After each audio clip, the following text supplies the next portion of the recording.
What's up traders? If you're new to the channel, I'm a top author on the TradingView platform and I'm a swing trader. Now, since I got a lot of requests to make every day a new breakdown, giving you guys insights on what we're actually looking at together with the students of the mentorship program, which you can go and check out by just clicking on the link below if you want to become a student and learn our strategies, rule-based swing trading strategies. But anyway, without further ado, let's get into the charts and see what we're actually looking for during these trading sessions. If this video is old and you're watching it now and it's been published a lot of time ago, don't worry, make sure you watch it all anyway. Why? Simply because there is a lot of education to be taken from the video completely for free, and I promise you that it's actually valuable. Let's get in the video.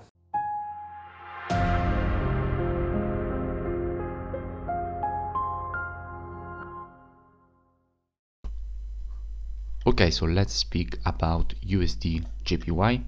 So the first thing that appears immediately clear here from the monthly time frame is that the market decided to respect the trend line we had spoke about many times when we analyzed USDJPY. So this trend line from the monthly time frame, it is very, very strong. It has many touches. The market is clearly showing that it wants to respect it. And the market has already broken below it with this red candle and went for a retest of it in basically last month, the monthly candle that has closed just now. So you can clearly see that we had the break, retest, the market decided to close back below. So from the monthly, we are extremely bearish on USDJPY and we want to see a push to the downside. Now what happens if we go on the weekly? Now on the weekly, you can see that we still have basically a little bit of a contradicting scenario. If remember, when the market printed this red candle here, everyone started to shout basically that from the monthly the market was supposed to continue to the downside and everybody started shorting. However, I told you guys, be aware that that is risky. It's better to sit on your hands on USDJPY for the simple reason that you have previous resistance now turned support. Very important to say this. So that is the reason for which the market actually decided to make the push to the upside, from there also completing this head and shoulders pattern.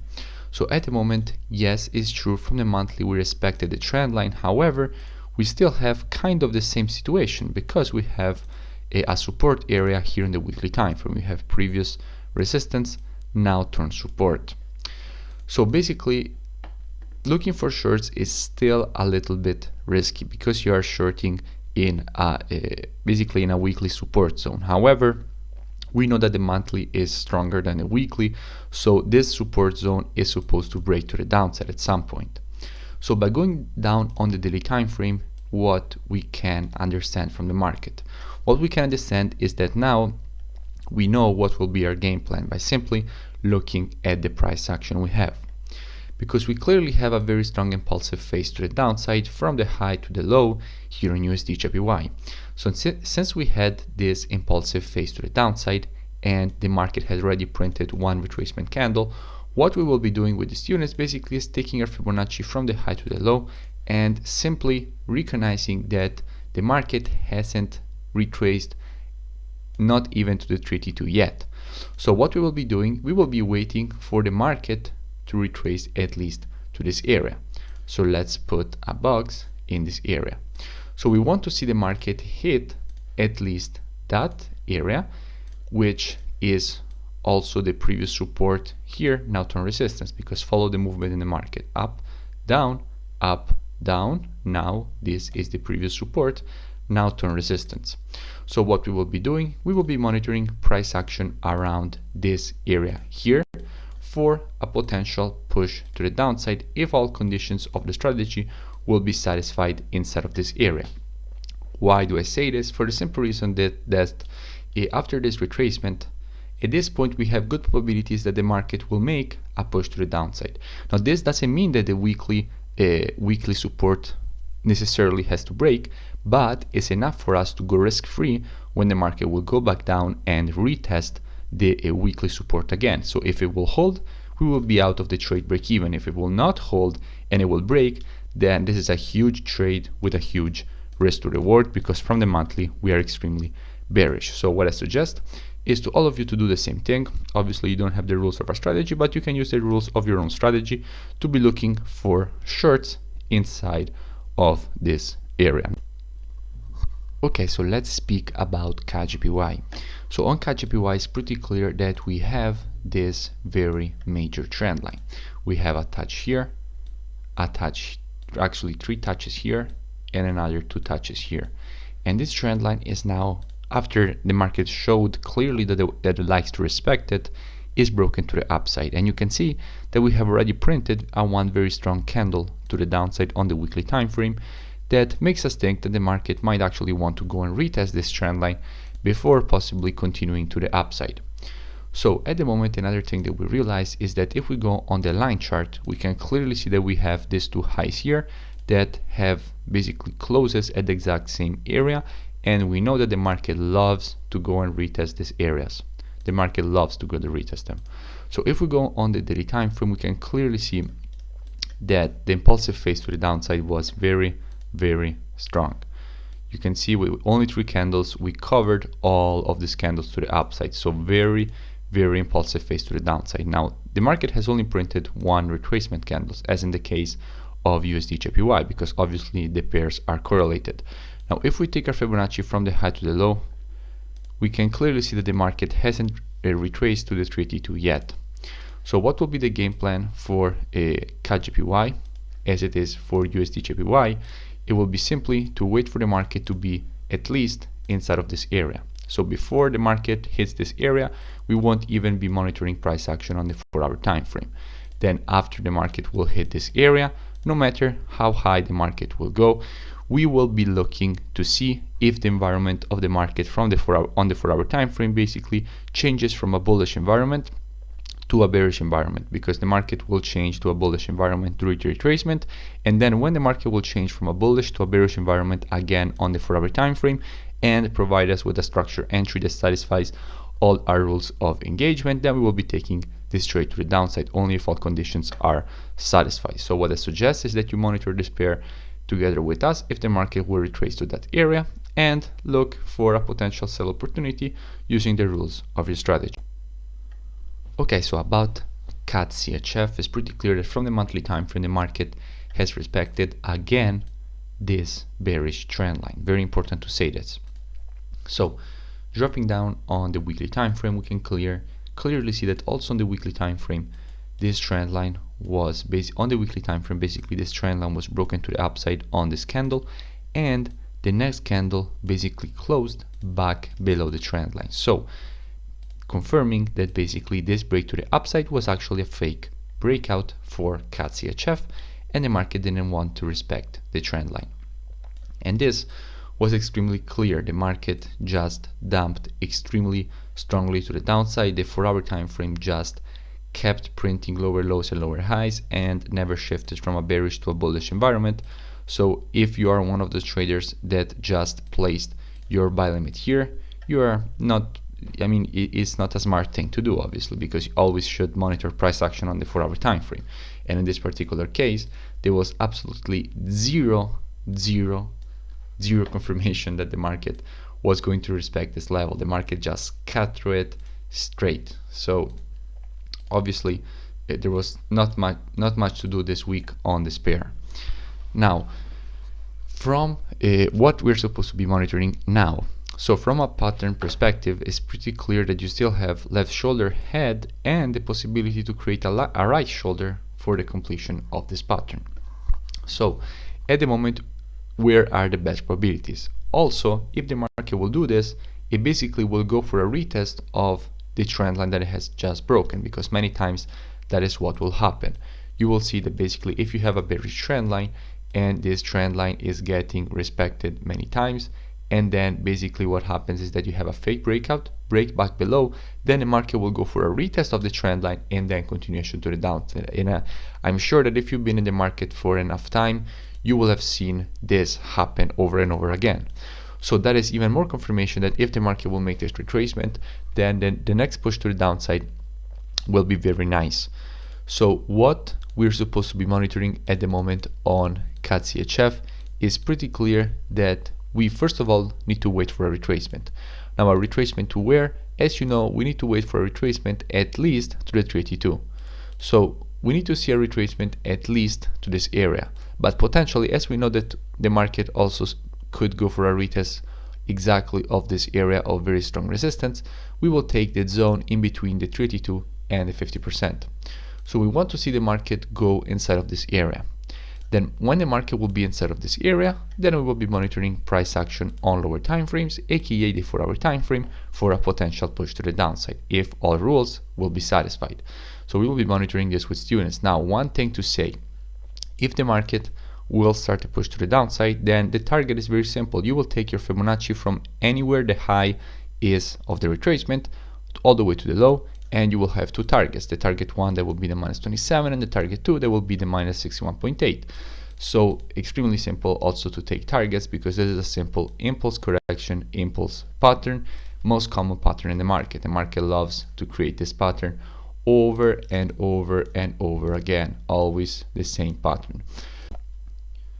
Okay, so let's speak about this short on USDCHF. So I've been speaking about this short for quite some time now, and it is basically already come. It's pretty clear that we have the left shoulder head and right shoulder. Also, it's pretty clear that the market was basically rejecting this supply zone here given by this red candle, because clearly in all of this push to the upside, that is the only candle that is red, meaning that we had resistance at that level, and the market was now going back inside of that resistance area, plus creating this impulse correction, impulse pattern on the monthly time frame. So pretty clear that the short was expected.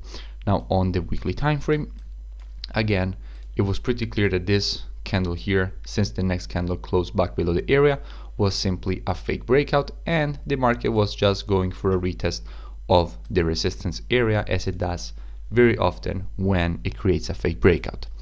On the daily time frame, we were on this area, and I kept telling you guys, expect the market to shift to the downside, and then the market on the 4-hour time frame started shifting to the downside, breaking structure basically to the downside. As you can see, the first break of structure, because in all of this push to the upside, the market just kept creating higher highs from here, low, high, higher low, higher high, higher low, higher high, higher low, higher high, higher low, higher high. Then if this is the first time that the market creates an equal low, head and shoulders, left shoulder, head, left shoulder, then the first time that the market creates a lower low, then lower high, and then the market started the push to the downside after retesting this area of previous support, now turned resistance.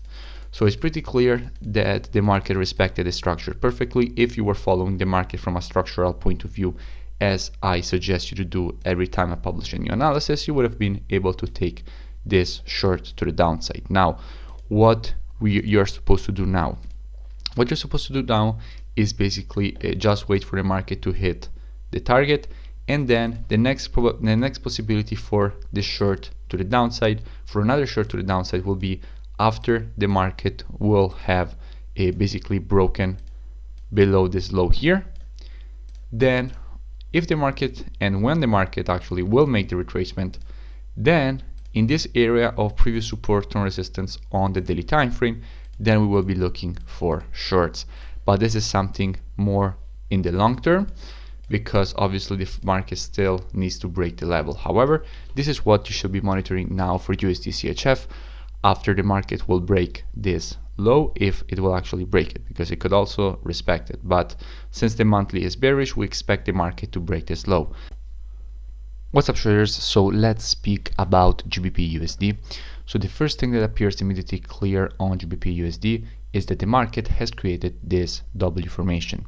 Now, after a W formation, we know that we expect the market to make a push to the downside and complete the pattern at the neckline.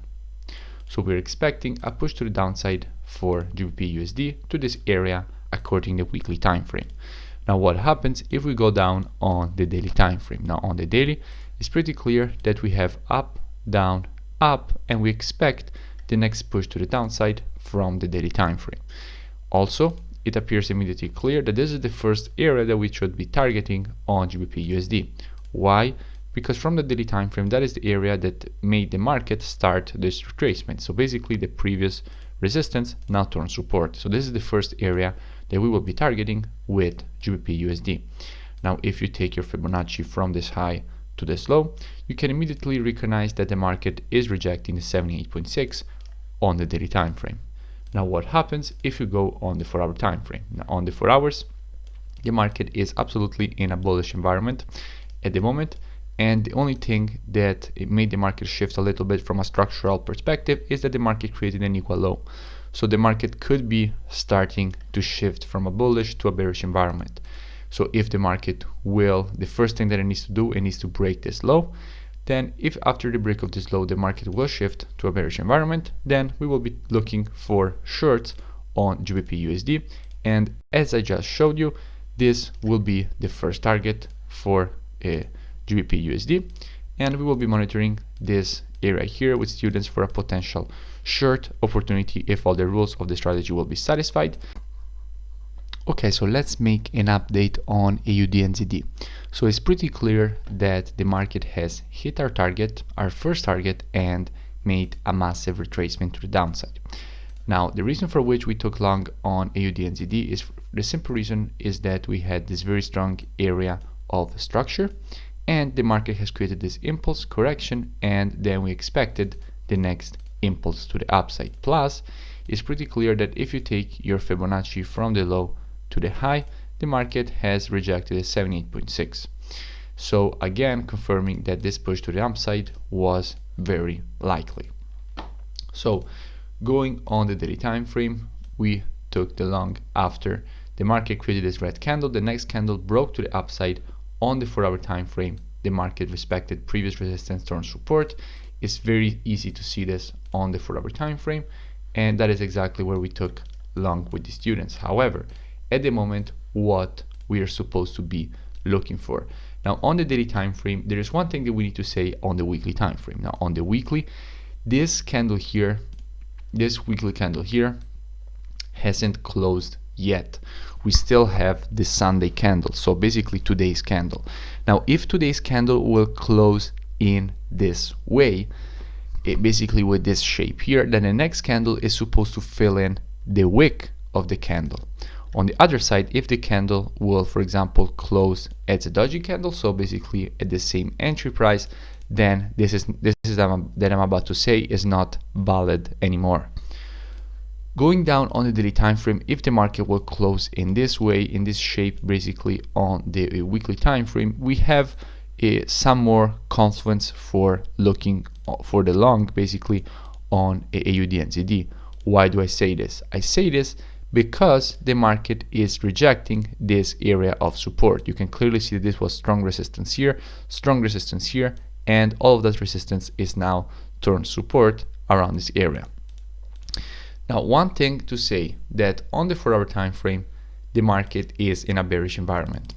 So we cannot, this is not something that we will be looking at on Monday, because the market that won't have in 6 candles, because on the 4-hour time frame, one day is obviously 6 candles, will not be enough to make the market change from a bearish to a bullish environment. So if we will take an entry, it will be Tuesday and not Monday. However, if the market will change on the 4-hour time frame from a bearish to a bullish environment, then obviously the weekly candle closes in the way it is now, we will be looking for longs on AUD and ZD. However, this will be a riskier trade to be looking at, because we already know from the weekly that we had a strong rejection, and also on the daily it's pretty clear to see that we have a strong rejection. However, if all conditions will be satisfied and we will have strong confluences on the 4-hour time frame, also showing us that the market really wants to make the push to the upside, then we will be basically taking the trade. I hope you enjoyed the video. If you did, make sure you smash the like button. It really does support the creation of more free analysis for all of you. And if you want to get on board the mentorship program and learn how to actually take the trades and all the rules of our strategies, as well as having the possibility to get your account funded from our investors, then make sure you click on the link below, and I'm looking forward to have you on board the mentorship program.